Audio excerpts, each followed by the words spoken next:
we're bringing hope and peace with a modern symbol of Hanukkah with joyful lights and decor.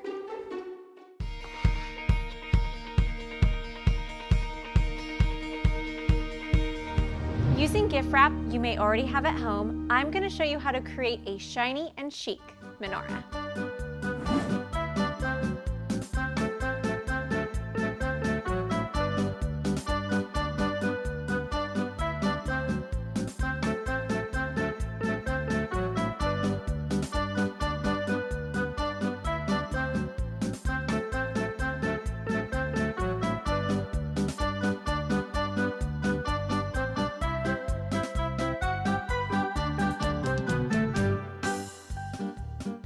I hope you had as much fun as I did.